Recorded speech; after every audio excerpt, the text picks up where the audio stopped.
Hello, this is इनकेमिशन you're watching इनकेमिशन classes. आज इस वीडियो में सीखेंगे प्रीपोजिशन। प्रीपोजिशन में सिर्फ आज बाय का प्रयोग सीखेंगे और बाय के कितने प्रयोग होते हैं, कौन कौन से होते हैं और किस प्रकार करते हैं, हर चीज़ पर बारीकी से ध्यान देंगे। सबसे पहले देखेंगे कि बाय का प्रयोग मीन्स ऑफ के लिए होता है, साधन बताने के लिए। उसके बाद देखेंगे अ सर्टेन टाइम और डेडलाइन, मतलब समय सीमा को बताने के लिए कब तक किसी काम को करना है। उसके बाद बाय द साइड ऑफ के बगल में, या फिर मीन्स ऑफ ट्रांसपोर्टेशन, मतलब किसी साधन से आते हैं जाते हैं, किसी गाड़ी से आते जाते हैं, उसमें भी बाय का प्रयोग होगा। इंडिकेटिंग प्रॉक्सिमिटी, मतलब नज़दीकी बताने के लिए, प्लेस ऑफ नियरनेस बताने के लिए हम करते हैं। एक्सप्रेसिंग अ मेथड और मैनर, किस तरीके से किसी काम को करते हैं, ये सब बताने के लिए हम बाय का प्रयोग करते हैं। लेकिन इसे इतना आसान तरीके से बताएंगे कि अभी आपको समझ में आ जाएगा। तो ज़रूरी है कि आप मेरे साथ बने रहिए और इस वीडियो को अंत तक देखिए, क्योंकि इस वीडियो के अंत में हम आपसे क्वेश्चन भी करने जा रहे हैं। तो ज़रूरी है कि आप मेरे साथ बने रहिए। बहुत ही आसान तरीका से इसे देखते हैं कि मीन्स ऑफ का प्रयोग हम दो तरीके से कर सकते हैं। एक तो वो जो आप जानते हैं कि हम पैसिव फॉर्म में यूज़ करते हैं, जैसे मान लीजिए कि हम यहाँ देखते हैं कि the letter was sent by email, मतलब पत्र ईमेल के जरिए भेजा गया, या this letter was written by me, he has been taught by me, किसी तरीके से बोलते हैं। लेकिन by me, by you, by them, by police, by कुछ भी बोलते हैं। तो बाय के बाद हम किसी ऑब्जेक्ट का प्रयोग करते हैं, कब करते हैं? जब भी किसी के द्वारा कोई काम किया जाता है तो के द्वारा के लिए हम बाय का प्रयोग करते हैं। लेकिन इससे ज़्यादा इंपॉर्टेंट जो स्पोकन में है वो है करके, किसी काम को करके, और इसमें भी बाय का प्रयोग करते हैं।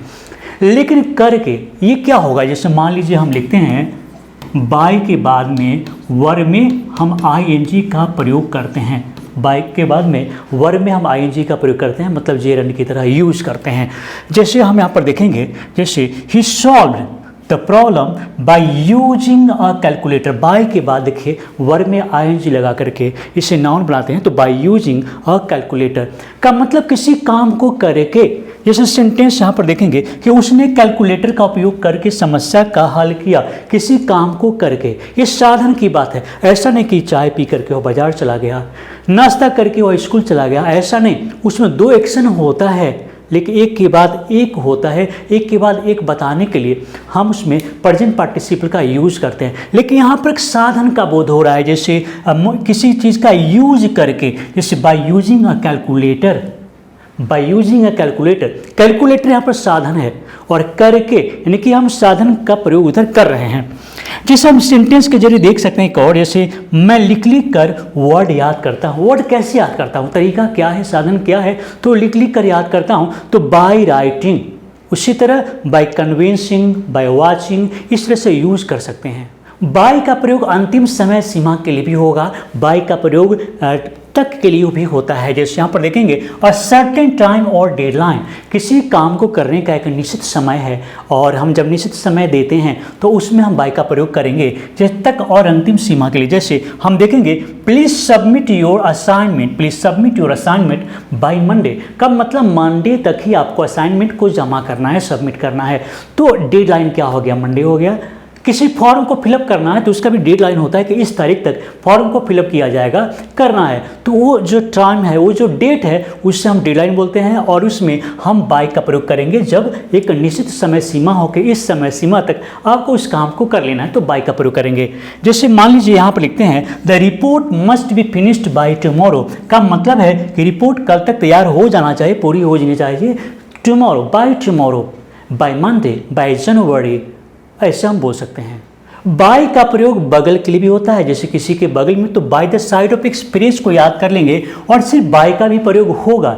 कब होगा वो भी हम आपको बताने जा रहे हैं। यहाँ पर चाहें तो सिर्फ बाय का प्रयोग भी कर सकते हैं, बाय द साइड ऑफ का भी यूज कर सकते हैं। लेकिन और क्या क्या होगा और क्या सिचुएशन होगा हम आगे बताएंगे। लेकिन यहाँ पर देख लीजिए, जैसे ही यहाँ पर she set bye the side of her mother का मतलब है कि वो अपनी माँ के पास बैठ गई, या फिर के बगल में बैठ गई। किसी के बगल में बैठना या के पास में बैठना, लेकिन ये बहुत क्लोजनेस की बात होगी। जब बहुत नज़दीक में किसी के पास बैठते हैं तो बाय द साइड ऑफ बोल सकते हैं, मतलब बिल्कुल सटे हुए या नज़दीक में। जैसे यहाँ देखेंगे the book shelf is by the side of the window का मतलब बुक शेल्फ कहाँ है? विंडो के बगल में है। का मतलब ये सब बहुत नज़दीक की बात होती है। जैसे आओ मेरे बगल में बैठ जाओ, सिट बाय मी या by the side of me, sit there, sit by the chair, by him, ऐसे करके हम बोल सकते हैं। तो बाय द साइड ऑफ भी बोल सकते हैं और बाय भी बोल सकते हैं, लेकिन सिर्फ बाय भी बोलेंगे तो कब बोलेंगे आप ये सब अभी देख लेते हैं। तो यहाँ पर मीन्स ऑफ ट्रांसपोर्टेशन के बारे में देखते हैं। जब भी आप किसी गाड़ी से आते हैं जाते हैं उन सब में बाय का प्रयोग करेंगे। जैसे I prefer to travel by train, मुझे ट्रेन से यात्रा करना ज़्यादा पसंद है, अधिक अच्छा लगता है मुझे। तो by train, by car, by bus आप बोल सकते हैं। किसी गाड़ी से आने जाने में आप बाय का प्रयोग कर सकते हैं। जैसे let's go to Patna by car, चलो हम लोग पटना कार से चलते हैं जाते हैं। तो यहाँ पर by car, by train, by bus, जिस ट्रांसपोर्ट से आप जाते हैं, जिस गाड़ी से आप जाते हैं उसमें आप बाय का प्रयोग कर सकते हैं। कितना आसान है। तो आप क्या याद रखेंगे, means of transportation. Means of transportation का मतलब जब भी किसी गाड़ी से आना जाना होता है तो उस गाड़ी से पहले हम बाय का प्रयोग करेंगे। नज़दीकियाँ बताने के लिए हम चाहें तो सिर्फ बाय का प्रयोग कर सकते हैं, bye the side of clear हो जाता है जब लोग बिल्कुल आसान तरीके से समझ जाते हैं। लेकिन सिर्फ बाय का प्रयोग भी कर सकते हैं, जैसे इंडिकेटिंग प्रॉक्सिमिटी, इंडिकेटिंग प्रॉक्सिमिटी, नज़दीकियाँ बताने के लिए हम बाय का प्रयोग करते हैं। जैसे the shop is located by the park, the shop is located by the park का मतलब पार्क के पास ही शॉप लोकेटेड है, स्थित है। तो जब भी किसी चीज़ के पास, हम बाय द साइड ऑफ का मतलब हम बिल्कुल सटे हुए भी यूज़ कर सकते हैं, लेकिन बाय का मतलब है कि इर्द गिर्द या आसपास।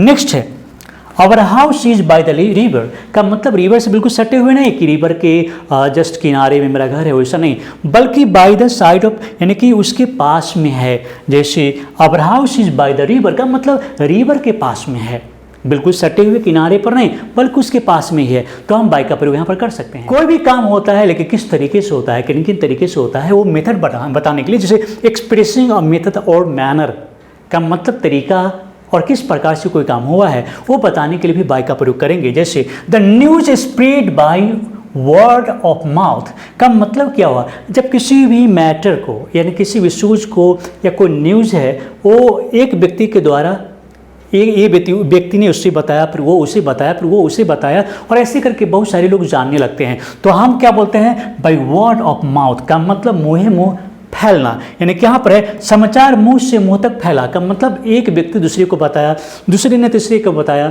और इस तरीके से कोई भी न्यूज़ का फैल जाना। तो इसमें हम बाय का प्रयोग भी करेंगे इसके लिए। नेक्स्ट है he painted the picture by hand, by hand का मतलब पेंटेड तो किया लेकिन किस तरीके से किया, किस चीज़ से किया, तो बाय हैंड हम बोल सकते हैं। तो he painted the picture by hand, by instrument बोल सकते हैं। तो कुछ एक्सेप्शन भी हैं जिसे हमें समझना पड़ेगा।